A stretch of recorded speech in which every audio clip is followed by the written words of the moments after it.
Hello everyone and welcome to the program Business Point on Global Television. I am Samuel Odi.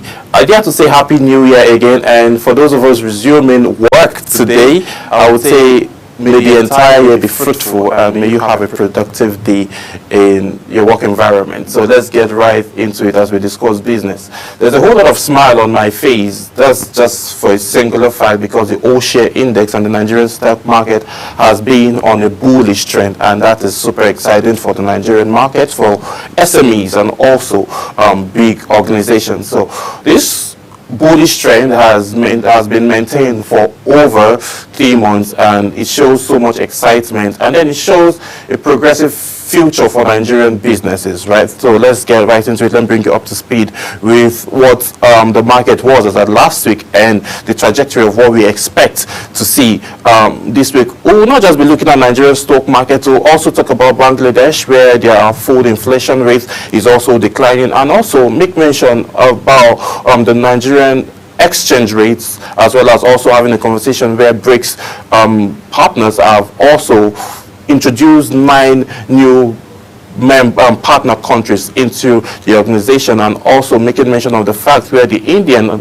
are in a way rejecting the BRICS currency. But before we get into all of that, let me bring you up to date with what is happening back here at home in Nigeria. The Nigerian stock market concluded the trading week ending on Friday on a positive note, with the all-share index increasing by 1,453.03 points to close at 103,558, 586.33 points. This notable rise reflects a 1.42% increase from the previous week closing figure of 102,103.30 points, successfully surpassing the significant threshold of 103,000 as insurance stock rallied around those figures. During the period of the bullish momentum, market activities experienced a surge, with trading volume spiking by 94.7%, resulting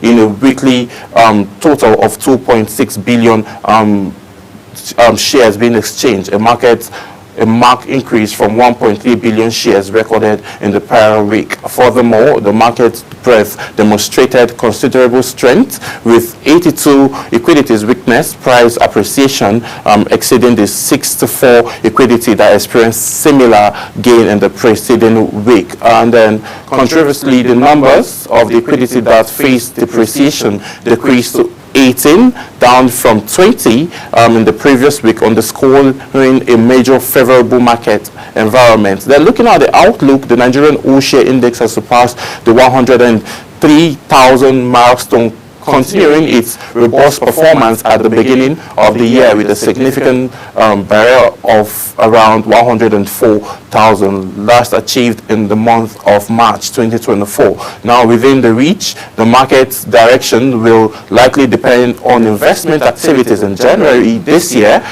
Expected favorable cooperative results for the fourth quarter of 2024 may offer necessary impetus to drive the index and also even get the stock market higher. Looking at all of this trajectory now, if you could remember, let's say around May, June, July, and then August as well, we witnessed mostly in the month of August a whole lot of investors. August and September of 2024, a lot of investors pulled away from the Nigerian Stock Exchange, and then we witnessed a significant depth and decline in those angles, in that sector, generally in the entire sector of the Nigerian stock market. But moving on from September, October, we've witnessed a significant bullish trend, which has maintained this high momentum and then this significant increase that we are seeing. And then the threshold was actually for projection for the year 2024 was that the stock market was going to hit a threshold of 103,000, which that has been surpassed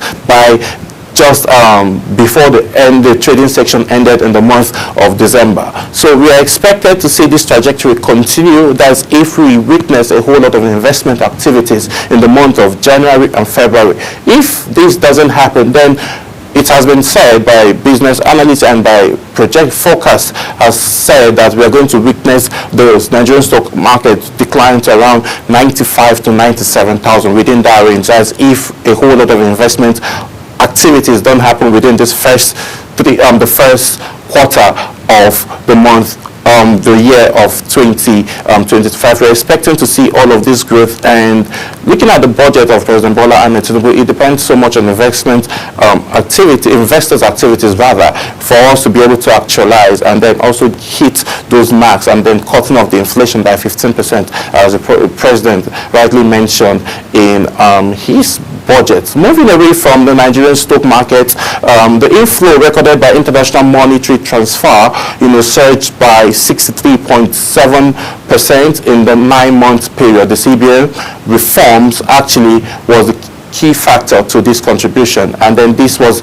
initiated by the governor of Central Bank. The Central Bank of Nigeria's latest quarterly statistical bulletin has revealed a significance of 63.7% increase in the international money transfer operation. Inflow from the first 9 months of 2024, inflow rose from $2.33 billion during the same period in the year 2023 to a $3.82 billion in the year 2024. So we are witnessing this threshold, and the key facilitators and key drivers of this increment were recorded from the Eurobond that was done by the president, by the Central Bank of Nigeria, part of the initiative that was created by the Central Bank Governor Yemi Cardoso.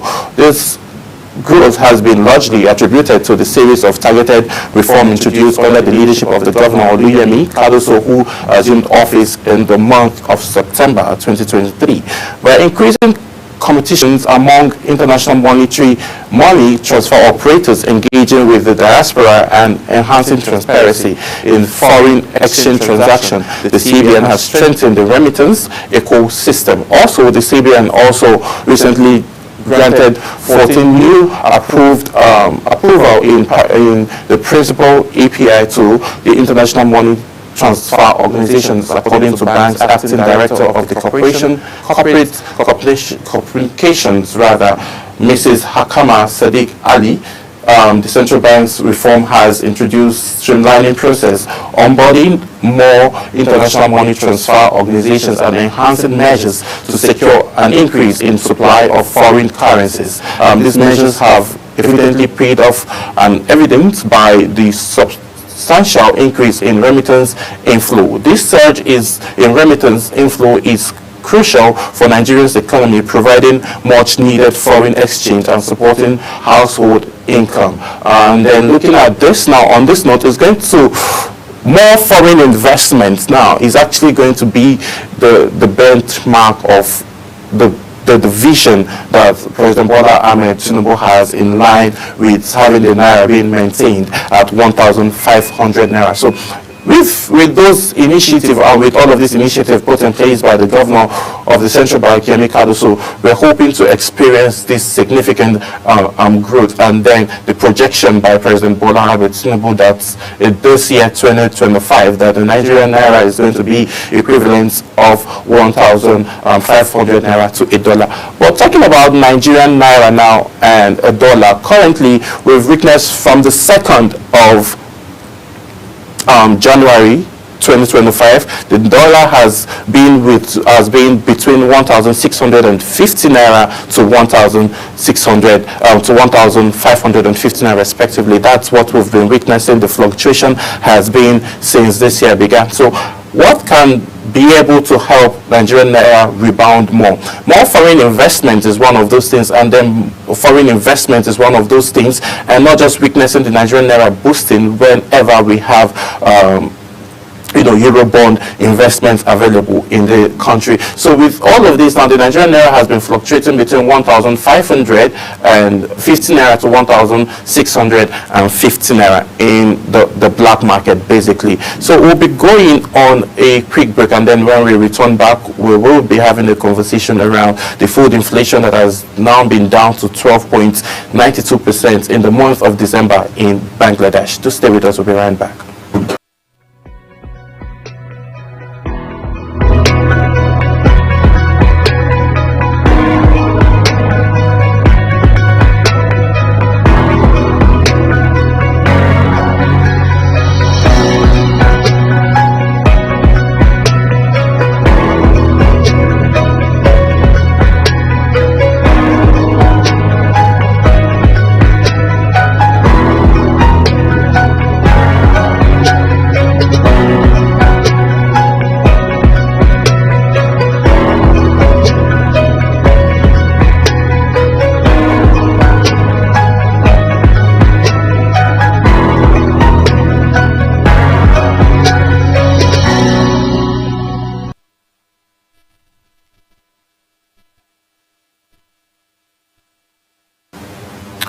many thanks for staying with us. If you're just joining, this is Business Point. I dare to say to you again, Happy New Year. Food inflation down to 12.92% in the month of December, pushing down general inflation to 10.89%. Now, there's been, since COVID, since the year 2020, when COVID struck the entire universe, there have been highly global food inflation generally. So it's not just happening in your backyard, or it's not just happening in your country.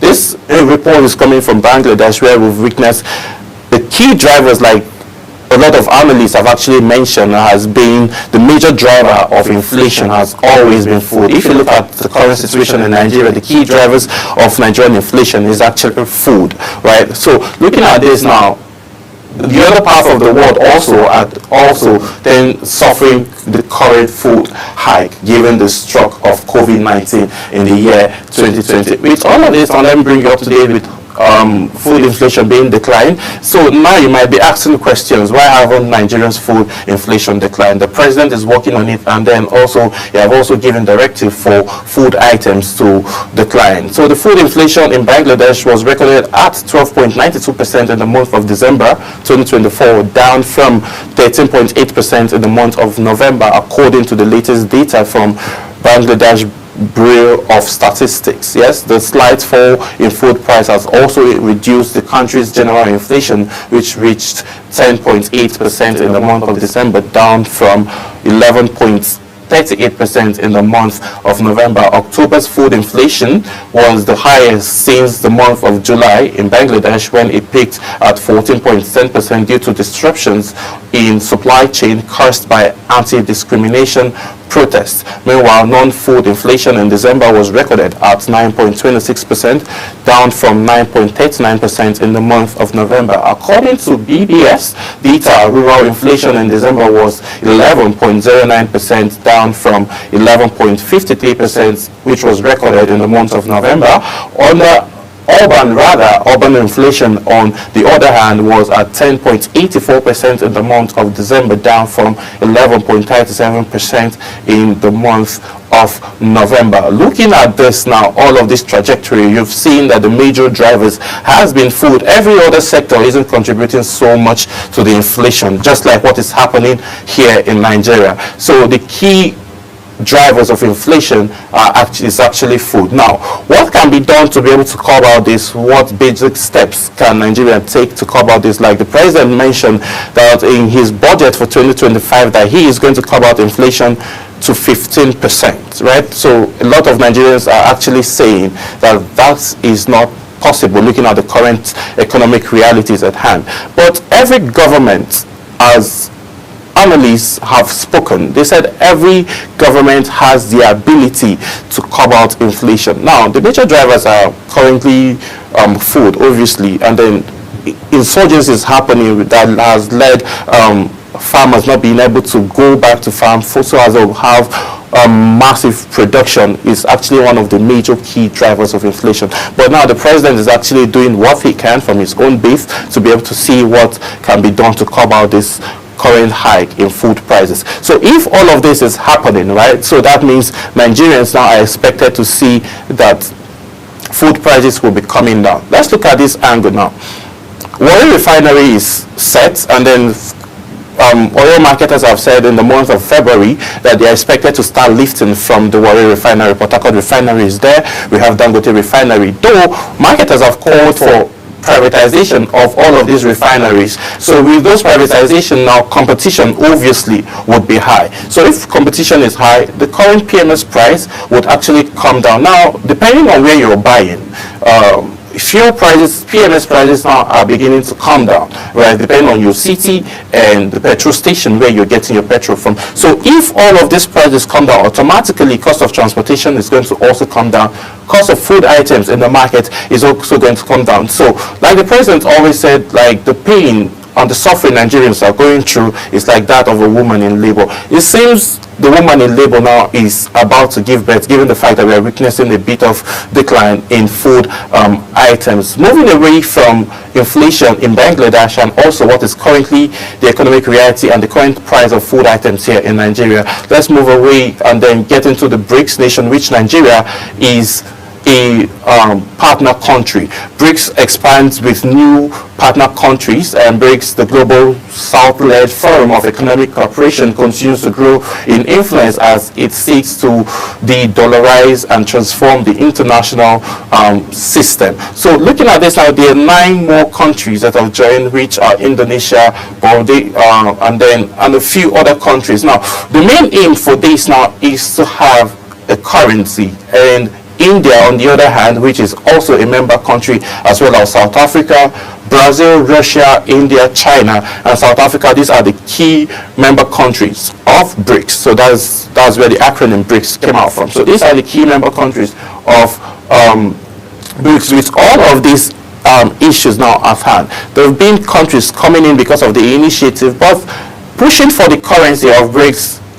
India currently pushed back in the way that because of some statements that came out from the president-elect, that if they fully accept this currency, they would be facing a 100% tariff hike on every product that comes in from India to the US. So taxation and all is just going to be multiplied. Looking at that avenue now, the president-elect, President Donald Trump, who would be assuming office on the 20th of this month, has actually made mention American first, then Nigeria next. So now there is a whole lot that Nigerians are going to be benefiting from the bilateral relationship with the United States of America economically. But now there's another concerns that Nigerians are having, the World Bank and the International Monetary Fund, and then ways that Nigerian economy will be able to rebound. Even the fact that it was stated that it's going to be the current economic reforms that Nigerians are having, though a lot of governors from the northern region are actually complaining about the fact that they wouldn't be able to benefit from this current tax and economic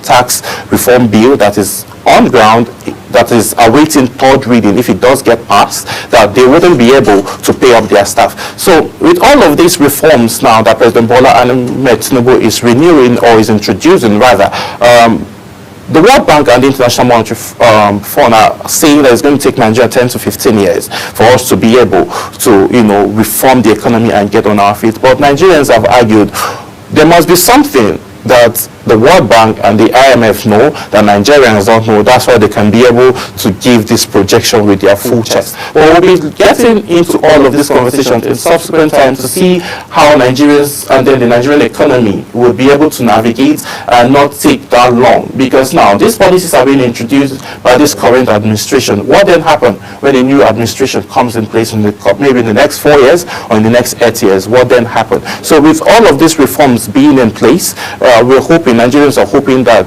the major concerns of Nigerians now is for food items to drop down. So with this current 9 members, which are now partner countries with BRICS, and the BRICS community now is taking around 41% of the world GDP, because most of these countries that are coming in partnership with them are actually countries that produce oil and gas. A whole lot of natural resources are embedded in this country. So that is how far BRICS have gone. But some also have ties with the G20, and then there's a bit of a backlog, and then there's a bit of a cold feet going on within that sector. We'll move away from that and then have a conversation around Bitcoin. Bitcoin, the previously week, suffered a bit of a decline, but still, Bitcoin always rebounds back, and it surged with 1.2%